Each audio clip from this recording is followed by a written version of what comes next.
to the Gaming Discourse. I am Tyler Frater alongside Richard De La Cruz. Hello. And Chief Engineer Lieutenant Commander Connor Frater. Hello. We have a special guest appearance episode of the Gaming Discourse podcast. Joining us is streamer and content creator Cira Corellia. Hello. Hello. Thank you so much for joining us, for talking with us. I'm really excited to do this. So yeah, thank you very much. And for working with our schedule. Yes, you are the first person to join this podcast. Mm-hmm. So Wow, in 20 what an honor. years, when we have Kojima and like Barack Obama on, you were the first. You were the first. AOC, Wow. Who knows? Everyone's Twitch streaming nowadays. It's going to be fantastic. Yeah, so I'm already talking too much. I'm sorry. I'm very excited for this. So the past few weeks, we've had numerous stories, and really the past few months, we've had numerous stories about stuff around streaming and stuff around Twitch and things like that. So we wanted to bring someone on who we thought could deliver some opinion, some insight that was into that world, because we're really not in that world. We really don't do a lot of that stuff. So that's what we brought Cira on for. So Cira, if you could just give us and our audience sort of a overview of who you are, the stuff you do, how you got started, and we'll go from there. Okay. Well, I started streaming on Twitch in 2014, so I've been streaming for 6 years now. I mostly do streaming of games, but sometimes I do Lego or cooking or just whatever's, I'm doing that day, but mostly games. I started streaming because I had a coworker who said that it was a lot of fun, and I had a personality that would be good for it. And to me, it just sounded really creepy. Like, you're just playing games and like people like watch you. And I didn't get it at all. And it really clicked for me though the first time I went ahead and tried streaming, because the first person that came into my chat room was an actual, like, a friend of mine from the real world. So from there it was like, oh, I can just be friends with people like from all over the world.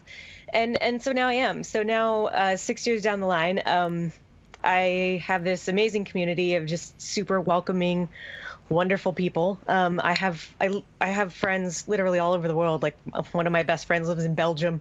Oh, wow. Just amazing people I would have never met otherwise. And like, I think Richard can attest to it. I'm pretty socially awkward. I have a really difficult time, like... Yes, of course. yeah, exactly. I have a difficult time, like, knowing the right things to say, but Twitch made it so that I could find people that were just like me, and that awkwardness just kind of melts away. One other thing that I do, in addition to Twitch, is I do some hosting. So I've been on a couple of times where I've hosted with Twitch, interviewing game developers, and also interviewing other Twitch creators as well. So I'm very, very steeped in the world of Twitch, and I don't have any plans of extracting myself anytime soon. Awesome. Give us your... sorry, Richard, real quick. Give us... No, I should have done this out of the gate. Plug yourself right here. Give us your Twitter. Sure. Run it down. Everything.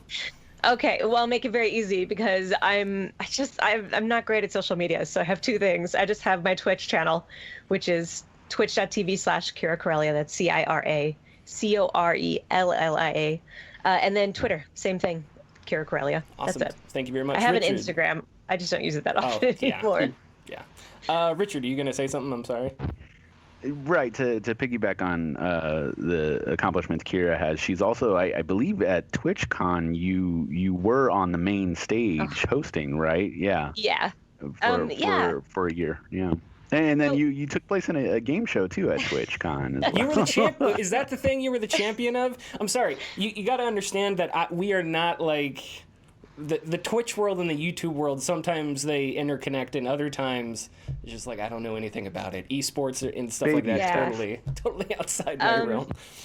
So yes, as Richard said, I was on the main stage at TwitchCon. That's one of the times I hosted and interviewed game developers, and that was a blast. It was 3 days of like no sleep, but it was amazing. I also hosted for Twitch at E3 a few years back, which was just absolutely incredible. Like I met some people, just blew my mind. Like I got to interview one of the art developers on Ghost of Tsushima. And that was just absolutely amazing. Like he brought us footage that nobody had seen before, and it was so cool. Awesome. And then I've actually been on 2 different game shows on Twitch. The one that I won is called PJ Sultan, and it's basically the hosts are just trying to basically trigger everybody. Like they just pick streamers on Twitch, and they want to make it as difficult as possible.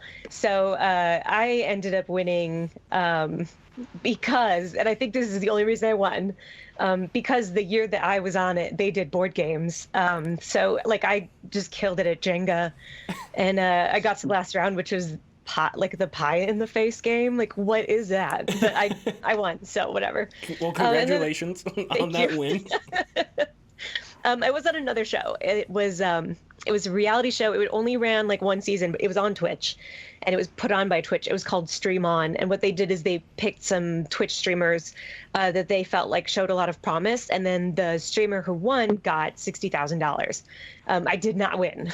I was not close, but that was really amazing as well. Just that entire experience was relying on your community to help you through these different challenges that were just crazy. Some of the challenges were just not worded well, or maybe they intentionally made them unclear. So, we were just trying our best without really knowing what we were doing or the best way to go about it. And then, other times it was like little games that we had to play on Twitch together, but they were brand new and nobody knew how they worked and nobody knew where the point. Okay, and we're back. There you go. We had it. Hey. There we go. Eject the antimatter chamber. Pull it back in. We're good to go. Okay. I'm sorry. You were in the middle of. No, that was it. I didn't win. Okay. Yeah. You didn't win. Yeah. We'll just cut it right there. Cut it right there, and actually, we'll just cut the whole thing. We'll just keep the champion. We'll keep the champion. No. Okay. That's awesome. That's very cool. I tried to Google what PJ Sultan was, and I got like random Twitter people, and I was like, "This is just a guy. Like, this can't be what it is." so I'm glad you added in the explanation there. The only question I had about really streaming as a job, as an activity, is me. I'm introverted too. I know it doesn't seem like it because I post videos on YouTube, so it's like, I don't know, it doesn't seem like I would be. But yeah, I'm kind of that way too, and I can't even imagine having to hang out with like thousands of people at a time. Like I couldn't, and you're the person that they're all interested in. I barely keep these 2 guys' attention during a podcast, let alone thousands. So do you find that at all? Is that something you've just grown into? Do you find that intimidating anymore, or once before? I mean, how do you approach that with a gigantic audience? It can definitely be a challenge as an introvert, and I think the hardest part of it is that you stream from your house, so you have very little excuse not to come in, turn on the computer, and then bam, there you are. So when you're feeling burnt out, it can be really difficult to just tell your community, everybody, I'm sorry, I'm gonna need a little time, because you feel like you're letting everybody down. When you're building that community of people, you get all kinds of people and you have all kinds of conversations. So, you have people who just come in because they want to see you play a certain game. Like they don't care about you. They're just watching the game, which is fine. And then you have other people who come in because they literally have nobody else to talk to in the world. They're so extremely lonely and they're just looking for a friend.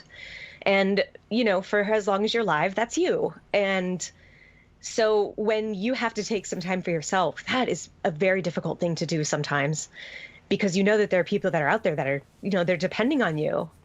And whether that's fair or not, there are people out there who are looking forward to you coming on whatever you're playing. They just want to be there because you're their friend. It's very difficult. As to, hanging out with a bunch of people, that for me is fun now. In the beginning, it was a little scary, but when you start as a streamer, I mean, you don't go from 1 to 1 million viewers at once, that depending on, how you run your stream, that can take years to get to 100 viewers. to 1,000 viewers, even if you make it that far. It really just kind of eases you in. So you do get very used to it, absolutely. But there is a need there for a work-life balance that a lot of people just haven't figured out yet. It's very difficult to do. I think it's fascinating that. So I'm also I'm a big sports guy, and I listen to a lot of sports radio. And they'll do sports radio does like listener calls sometimes. And some shows won't even do it because it's hard to vet people. But the point I'm trying to make here is like you have an active audience that is consistently chiming in on whatever you're doing, like at every second, you know, as opposed to like traditional media going back 20, 30 years. And it's these guys that are like, hey, have the Giants playing, call us up. And then it's like, all they get is 5 seconds of a guy on a phone as opposed to like constant comments that everybody can see. So yeah, I mean, more power to you, because I would just, I'd be terrible. I'd close the comment stream and be like, sorry, I want to play by myself. As these guys will attest as well, I like stealth games a lot, and I will take my time in stealth games, and I can't even imagine somebody watching me play a stealth game. Yeah, there are definitely types of games I can't stream because people, they want to help you play the game, but that often turns into telling you how to play. Always had this aversion to when streaming is like, what if I wanted to play something like Ghost of Tsushima or, you know, something like Metal Gear Solid, and I really care about the story, and it's like worrying about those toxic people who want to like jump in and just kind of ruin it for you or take you out of the experience. It's always worrying on that front. So I'm sure that's why you have some folks like, you know, I'm going to use bigger names like Ninja and whatnot, who only focus on one particular game, like such as Fortnite or Call of Duty or something, so that they don't have to worry about that. But yeah, that's something that's always on my mind when I think about, oh, well, do I maybe want to try streaming or something? And it's just, I just think about that and I'm like, no, I don't want to do it. Well, there are a lot of different types of streamers out there. Oh, of course. You don't have to play, you know, the newest games that are coming out. And like you mentioned, there are people that only play one game all the time. There are streamers out there who do, they'll try to go for like world records. They'll do speed runs of games. So no danger of spoilers there, you know. And then there are people who don't even stream games. They stream creative stuff. There are people that do woodworking. There are people that do body art. There are people that go out and travel. Like they'll just go to Vietnam or something, and then they're down there, you know, they've got a cell phone and they're streaming the whole thing, like their whole vacation. And so I feel like there's a type of streaming for everybody. Not that everybody has to try to stream, but I really love it a lot. So when people are like, I'm thinking about maybe streaming, I'm the first person to jump in and be like, you should do it, it's so fun. So Richard, you let me know if you need some help. Yeah, no, I think we all will, because we've tried it several times. We done our E3. We do E3 every year to try to stream on Twitch, and I don't know if we'll ever get to playing games on stream, but we'll see. Yeah, that's my hang-up is I don't... Connor plays a lot of Crusader Kings, Europa Universalis, which I'm not sure... Or if you've played Civs. Sims with an S, Civ no S. Civ.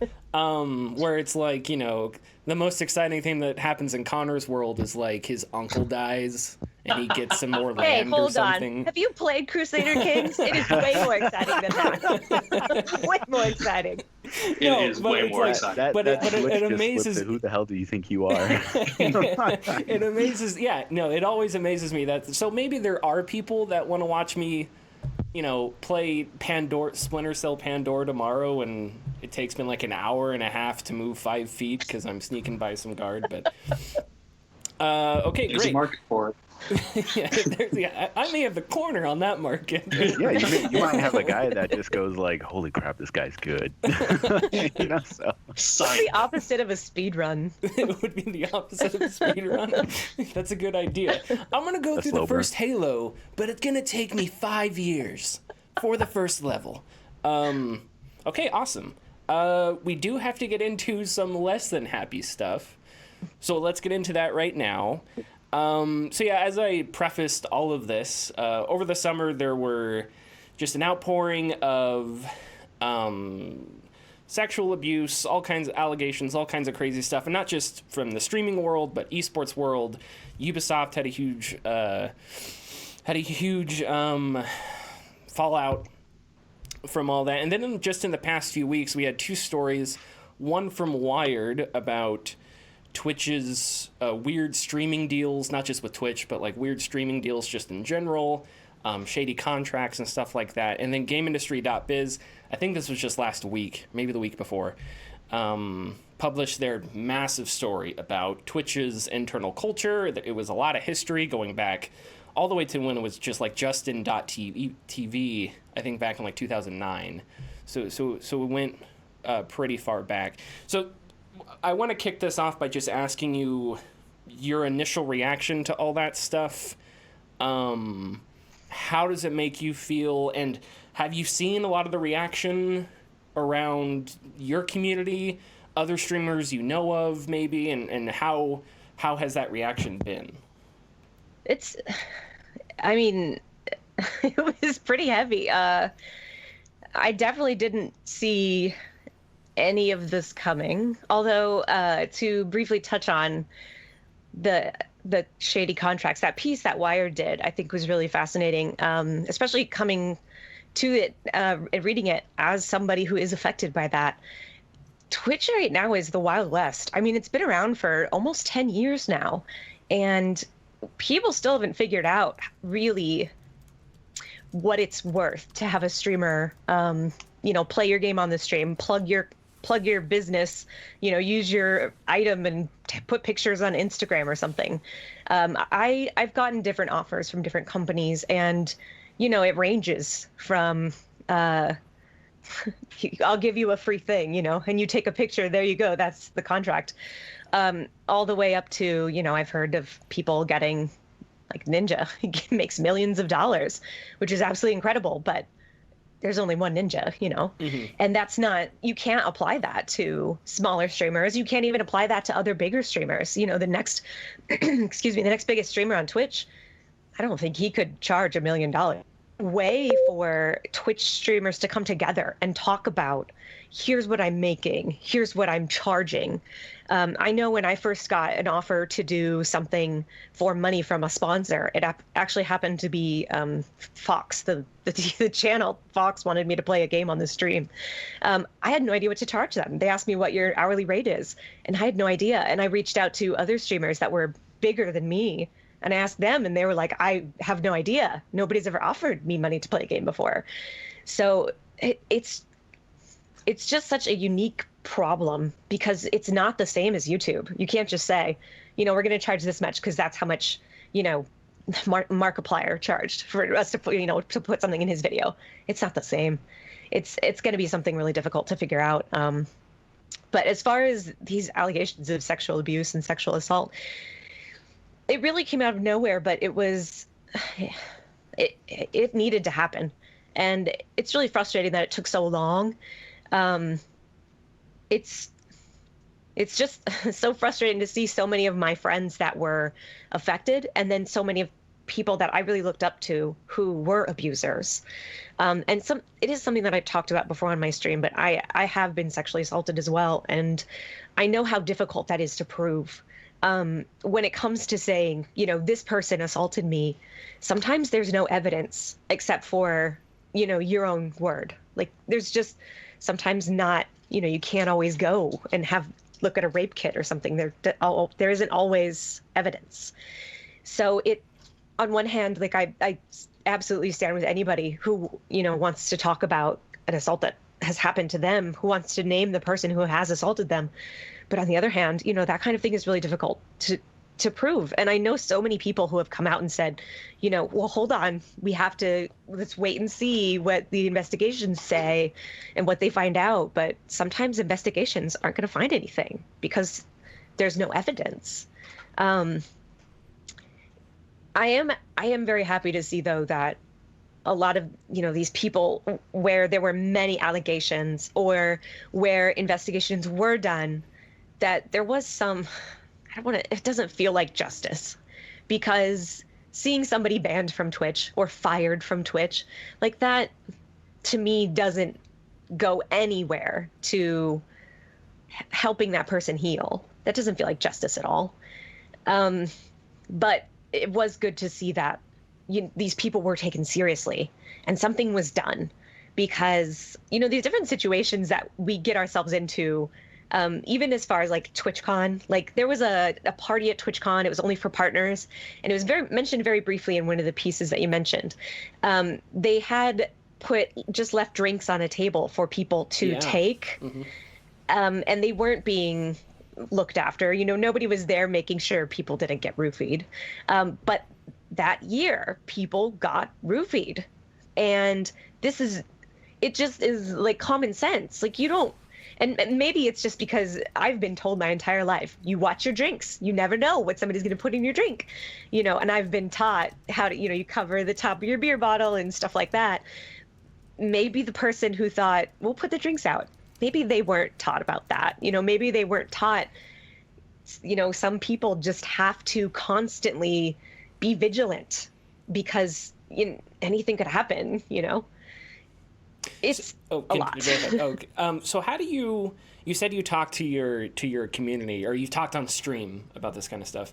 What's your approach to going about and communicating this in an effective way that enacts change somehow? Because like on our podcast, we just sort of talk about the issues, try to not rationalize them, but just think about what the root cause is and how to solve it. I mean, I guess what I'm asking is like, how do you, when you say you talk to your community about it, what's the approach you take? What's the angle you take? Is it an educational one? Like, how do you go about doing that? Especially something that's so extremely heavy and so extremely delicate. I think definitely the first step is to talk about it. I think a lot of people, their first reaction is to say, oh God, this is uncomfortable, or even that doesn't have anything to do with me. I didn't assault anyone and I wasn't assaulted. So some people, might shy away from talking about it. But I think this is one of those really difficult topics that needs to be talked about. There needs to be awareness, and people need to know that it is okay to come forward and say, I was assaulted. This is what happened. Or you don't even have to talk about what happened. You can just say, I was assaulted. It happened to me. It can happen to you. We need to make sure this doesn't happen again. Even if you don't bring it up, your community will bring it up. People who are on Twitch know about Twitch. They follow people on Twitter or Facebook or Instagram or Snapchat or whatever. They are always following, the pulse of Twitch, what people are talking about that day, who got banned, what just got announced. Everybody is talking about it all the time, and they want to talk about it in every Twitch stream. So I think it's very important before you even turn on your camera that day, or, you turn on your stream, that you think about, first of all, do you want to talk about this? Sometimes you don't have to. You can say, this has been a really difficult day, and I think we all just need to digest. We are going to talk about this, but I feel like today it might be too soon. And it's okay. You don't have to talk about everything right away. It's okay to take time and think about it. Like you said, thinking about the root cause of something, that can really help you understand it. You can't always understand everything. You probably can't understand why somebody would sexually assault another person. But maybe you could figure something out. You might say, well, okay, well, maybe he thought that was okay, or he didn't realize she was saying no, or something like that. It can help you to make sense of what happened. Otherwise, it's just too easy to fall into this trap where you're just thinking the whole time, oh God, the world sucks. People are terrible. Why is it like this? I think, I think that it's a complicated problem is what makes it difficult to discuss. And part of it is systemic. And one thing we talk about a lot on the podcast is crunch in the games industry with, overwork and unpaid hours and people crunching for years and years before a game is released and stuff like that. And I think a parallel is that crunch isn't like a mean boss that's telling everybody, hey, work a 15-hour day or you're fired. It's like crunch is this systemic cultural. It's not ordained by a single person. It's cultural, and that makes it hard to diagnose because there's no person to blame. At least in the case of Crunch, most of the time, there's no like one person to blame. There's a company that did something wrong, but there's like 15, 20 people that made the company that way. So yeah, I think I think it's totally understandable to come at it and say, yeah, this is a problem that's really complex to discuss. And I think it's, and this is off the top of my head, I may be wrong, but I think like someone in your position, it's a little bit more difficult than us because we already talk about the news all the time. So it's like people expect us to talk about that. But with streaming, I would imagine some people go to you for escapism, which, yeah, and you kind of mentioned it, that could grind against somebody's wishes. But, and I think one question I would like to ask is, do you have a way of drawing the line and saying, hey, today we got to talk about this? Yeah, because that's something on our show that we don't really have to do, because if it's a news story, it's a news story. We're going to talk about it. But like with you've got that different element there. Do you have a way of saying, okay, this is the line, and then now we're going to talk about it? Do you have any way of deciding where that is? I usually, I generally decide just morally. Although, we as a community, we've been, forming for years the topics that we like to talk about or the topics that we generally don't talk about. But I, as a person, sometimes just feel very strong about something and I need to talk about it. And I always feel, if it's something that's affecting me so deeply, that there are other people out there that need to hear about it or need to talk about it as well. I generally will try to put a time period on it. So, we'll only talk about it for 20 minutes because I do understand that people will come and they don't want to hear about, the Twitter drama, or they don't want to hear about sexual harassment. They just want to watch you play a game. So I always try to make it very clear, I know some of you, you're not here to talk about this, and that's okay. We're going to be done in about 5 minutes here, and then we're going to play, whatever we're playing that day. But it is just so important to speak out, and whether, you're speaking out in support of one person or just, as a group of people, if whoever's coming forward, I'm in support of you speaking your truth. I think it's just imperative that we do that so that people feel strongly that it's, that they can come out, that they didn't do anything wrong. They're not a victim. They are a person that, unfortunately, that this had happened to. But the more people that speak out, the more awareness there is, the more accountability there is, and the less that this will happen going forward, I hope.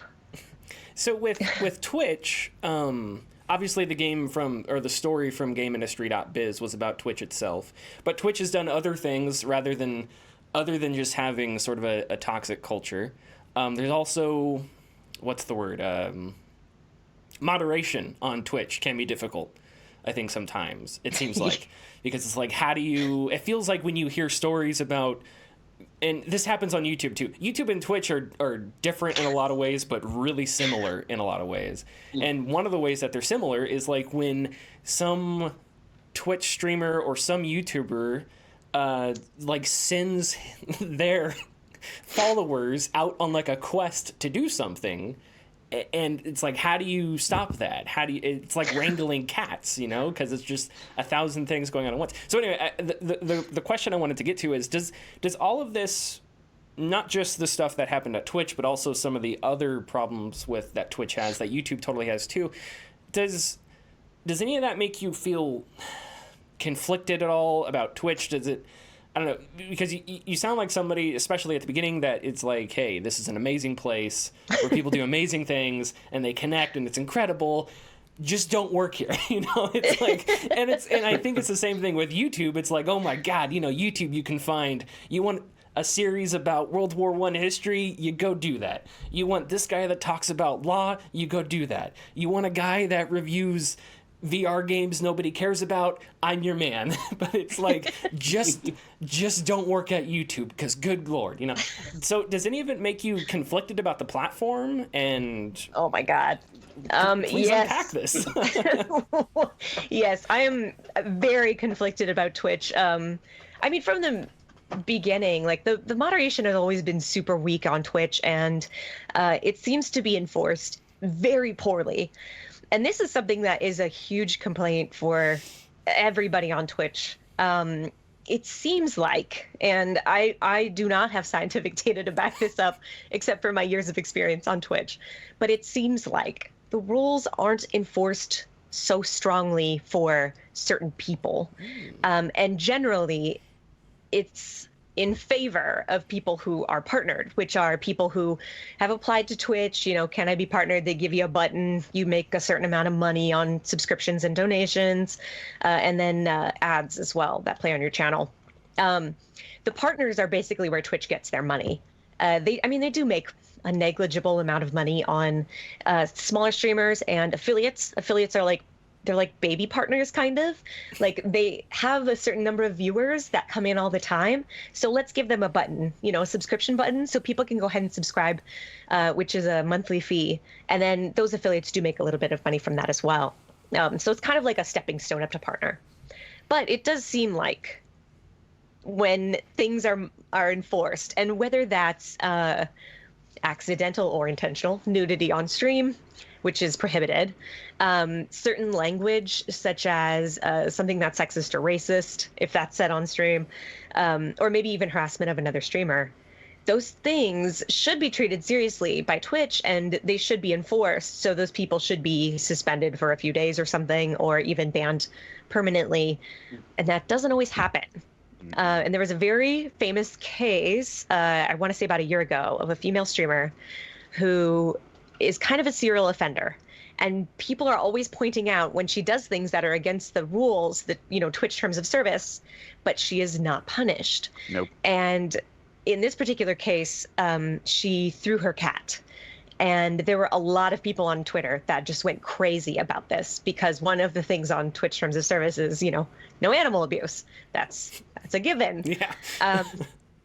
And what happened in the end was Twitch looked into it, and they found that there was no fault. She didn't throw her cat. She just kind of gently put it down, but with like a swinging motion. And nothing happened, and she still streams to this day. Oh yeah. It's very frustrating, you know, as I'm somebody that is very careful not to break the rules. You know, I don't use music I'm not supposed to on my stream, you know, because I don't want to get a DMCA takedown notice. It's very frustrating to watch some people who they do break the rules and then don't get punished. And then on the flip side, this is weird, people who don't break the rules, but they do get punished. I had a friend from Belgium. She was suspended because her username was a slur in a different language, not English, not Flemish, which is what she speaks in Belgium. Some other name that she didn't even know that was a slur. She got suspended for it. She had to change her name or she couldn't go back to Twitch. And she's not partnered. She's an affiliate. She's one of the smaller streamers. It's very frustrating. And Twitch at the very beginning said, you know, hold us accountable. If we're not enforcing things properly, hold us accountable. And I don't feel like they are doing things properly. And I do feel like there is a lot of pressure from the community, you know, to enforce these things properly. But I think what this is, you know, things are really looked at on a case-by-case basis. And I suspect that it's also done by different people every time. So, you know, Joel might be like, oh yeah, she threw her cat, banned, you know, it's forever, she's banned. Whereas Sarah might be like, oh no, she's totally fine, I don't get it, it's fine, she's fine, go on to the next one. It's so frustrating. You know, it should be the commandments and then you don't break them, but props on the improvisational voices. That was very well done. I think so I don't think he came up with this, but this is just one thing I know of Jim Jeffries, a comedian. He has the crime and fame scale, where it's like, if this is something you did that was bad, but you're this famous, you'll get away with it. But if you're only this famous and you did something this bad, you're adding 5,000, which I feel you can apply to a lot of areas of life. Unfortunately, whether it be sports, and then like with YouTube, one does wonder if there's a YouTuber that I follow, Tantacruel, who does music stuff. He's a composer, and he talks about all kinds of stuff. But there's a video that he made about a Soviet composer who had his work censored in a really weird way when he was in Russia. But he couldn't use the word Stalin because he was afraid that YouTube would demonetize him. So it's like, in this really historically fascinating video about this composer, he bleeps out the word Stalin and kind of turns it into a joke because it's like everyone knows who he's talking about. But it's like you wonder, does Stephen Colbert's CBS ran late night YouTube channel have to wonder about demonetization and stuff like that? Like, I would imagine probably not, but that's just a conspiracy theory on my part. I obviously don't have any evidence to back this up. Have you personally ever been on the bad side of like brigading, or had gotten into something with like another streamer and people came your way? Have you ever experienced that yourself? Yeah, but it was in the very early days of streaming, and excuse me, one of the big things that 4chan likes to do is they'll pick out a streamer and then they just go brigade, and it's really weird because they'll usually put something stupid in the chat like shoe on head or something like that. So it's something you can pretty easily like quickly go into your bot and just, anybody who puts shoe on head in the chat, like they're, let's time them out for a day or something. But I've definitely gotten a few raids like that. But I mean, for the most part, I'm a pretty friendly person. I'm pretty amiable. I can work with just about anybody.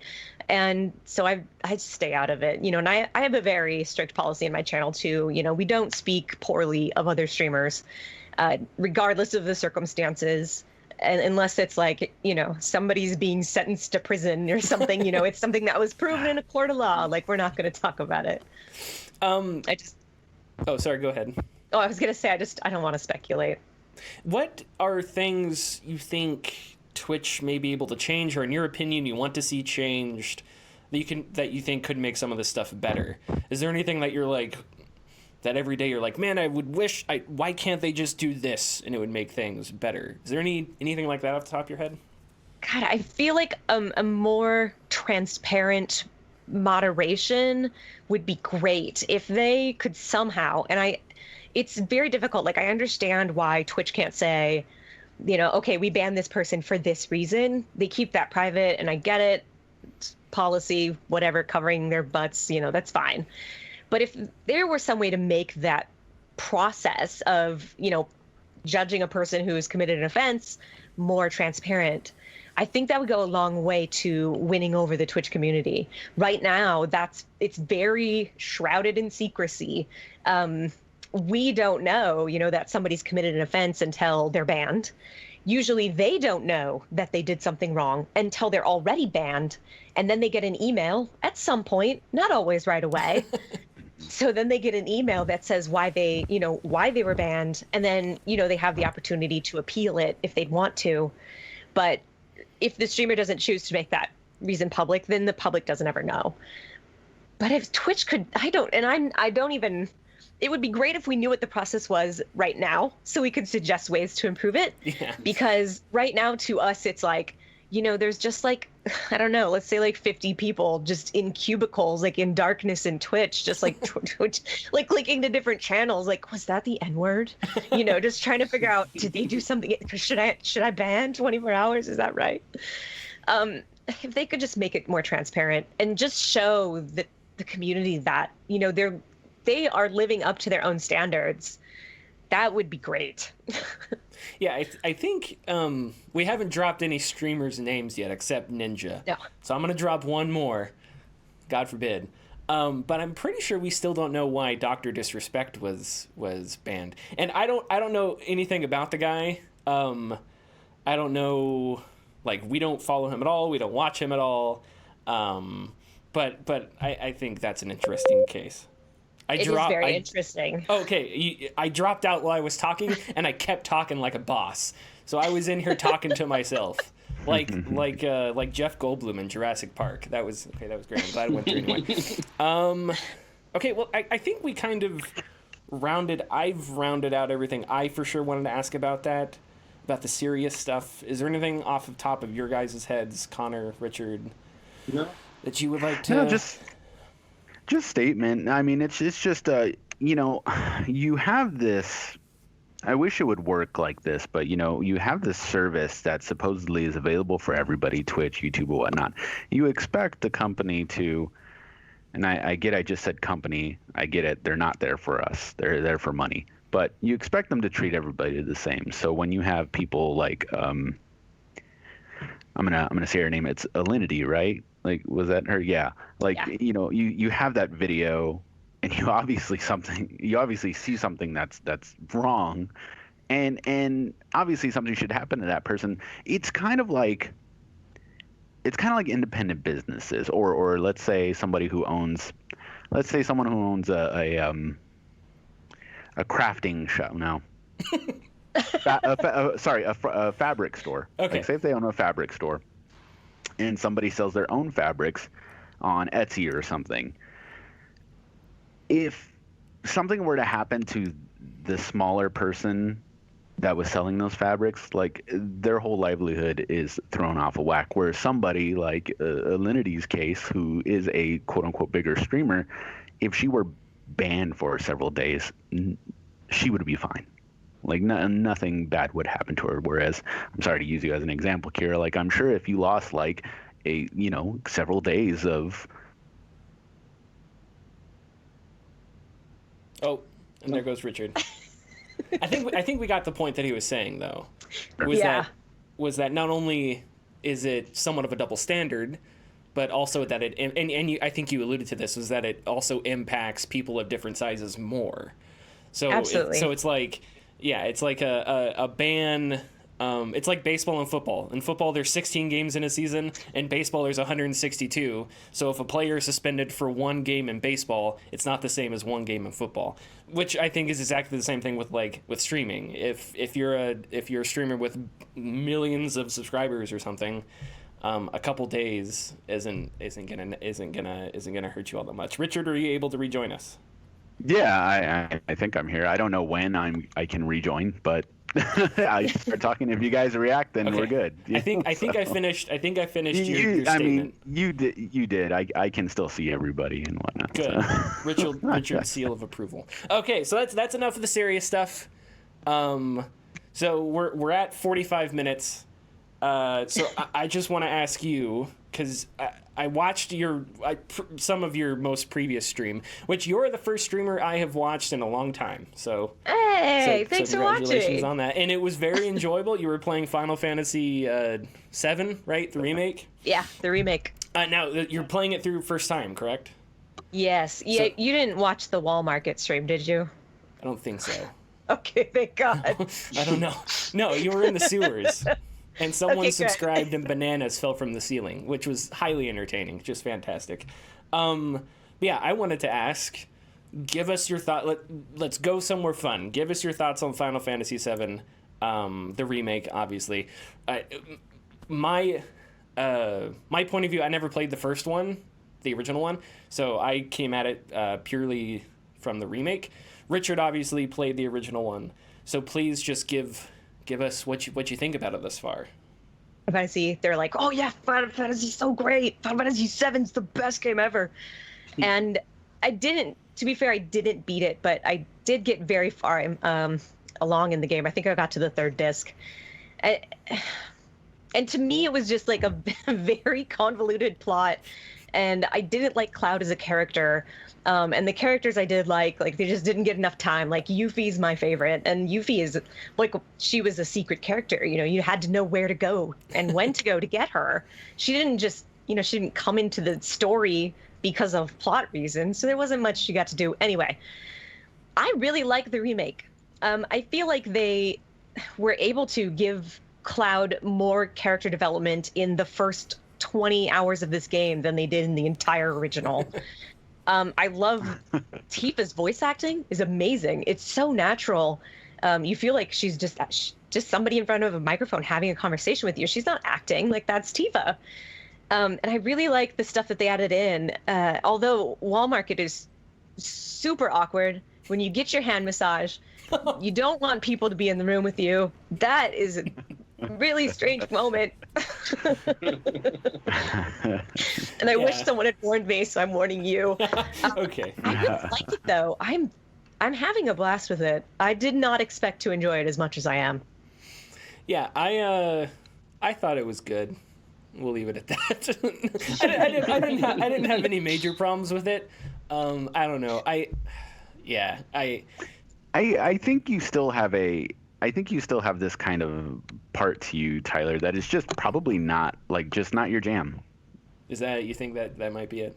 That could be it. I'll tell you what I really did like, which I praised, was the narrative of who Avalanche was and sort of the balance between rebel and or freedom fighter and terrorist, right? Which I think is such a fascinating thing to unpack, and it's so thought-provoking, and there's so many great characters. If you, Cira, I don't know if you watch Star Trek at all. Star Trek's like one of my favorite things of all time. I've seen a few. Okay. In my book, that's a Star Trek fan. No, so are you being sarcastic, or do you? No, I really have seen a lot of Star Trek. Oh, so you were being sarcastic. Okay. No, yeah, I've seen a few seasons. Be straight with me. Be straight now. So in DS9, there's a character, Kira Nerys, who is like an ex-freedom fighter, and then through the show, she has to like reconcile her past with, was everything she did good and stuff. Anyway, it's an amazing story. And so I thought at the beginning of the game, it was so freaking cool how you could see the impact of what Avalanche was doing, how Barrett was like really convicted.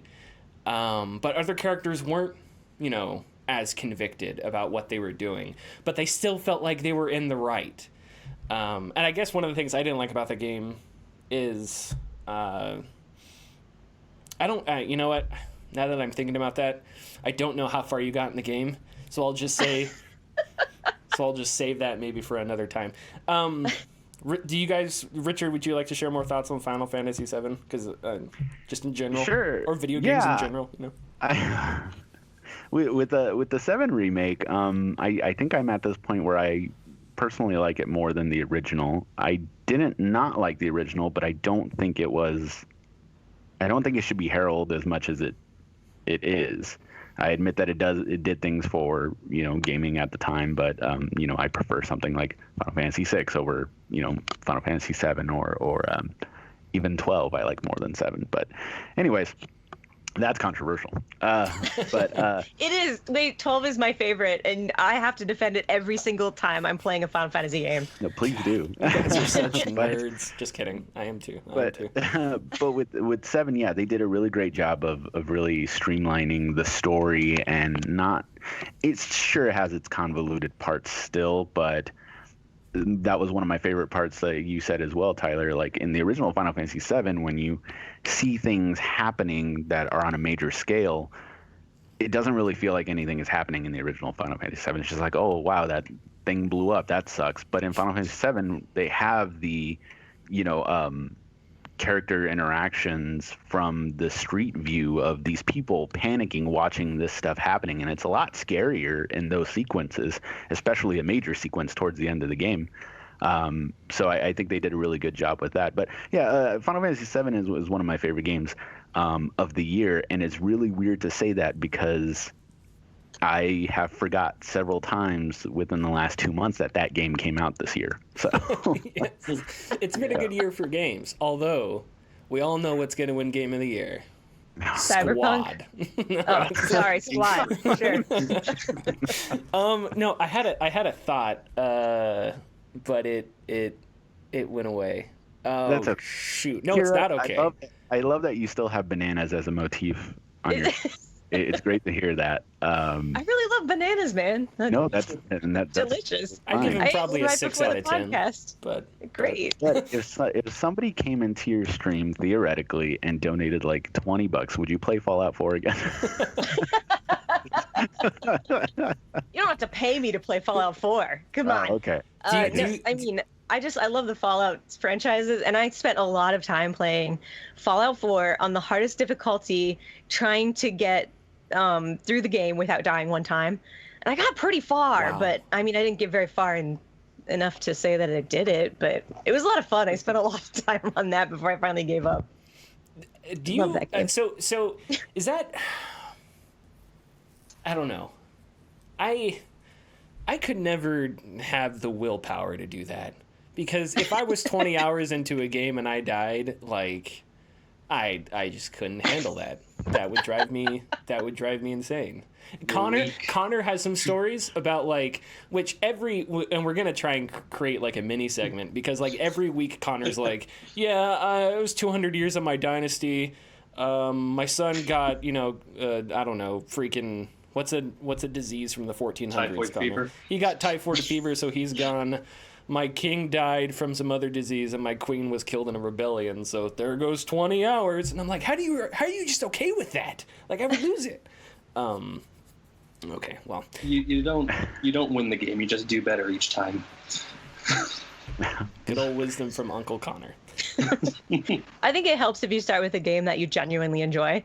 Yes. If you told me 3 years ago that I would play Fallout 4 for literally thousands of hours, I would have laughed. Fallout 4 is not the best game in the world. It's not even the best Fallout game. But there's just something about it that's just so playable, that I didn't have a problem. Just keep playing over and over and over again. And yeah, sure, it hurt when I died, but you just get back up and try again. There you go. Yeah. Hundreds of people are watching you do it. You got to get used to dying just by playing Hades. I die all the time. So are you able to balance like stream playing with non-work related games? Are you able to do that a lot? And are you playing anything else, or is it strictly Final Fantasy VII right now? Because I do work full time, and then I stream like 20 or so hours a week. And then, on top of that, I'm actually going back to school right now, so I have no free time. But I do find time every once in a while to maybe play a little Animal Crossing or a visual novel. I love visual novels, and I can't stream them that well unless it has like full voice acting, because then I have to do all the voices, and then it's a lot of work. But usually if it's a game that I'm really excited about, I'll at least try it on the stream and see if the community likes it.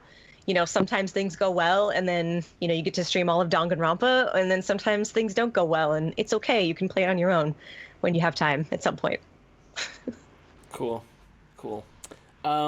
Is there anything else we would like to ask? Because unless you just have more video game opinions you just want to toss out, feel free. I have opinions about everything. Hot takes. Let's go. Go for it. No.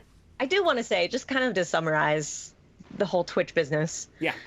And like you pointed out, like I started out the whole conversation very positive about Twitch and how much I love it and how much I love streaming and how much I love the people I've met through streaming, and then we went to a very deep topics. And I do absolutely, every time I go live, I am conflicted, because I want to be on a platform that not only believes in its streamers, but treats them equally and tries to foster their growth. And I don't feel that right now on Twitch. As much as I have been so lucky and I've been afforded so many opportunities from Twitch, way more than probably most streamers my size, I just still don't feel that kind of treatment is there. And I would love to see Twitch work harder at treating everyone equally, but also to just say, if you think it sounds interesting, Twitch, watching people do stuff on, live on a camera, give it a try. It's totally free. You sign up. You can go watch all kinds of different things. It's not just video games.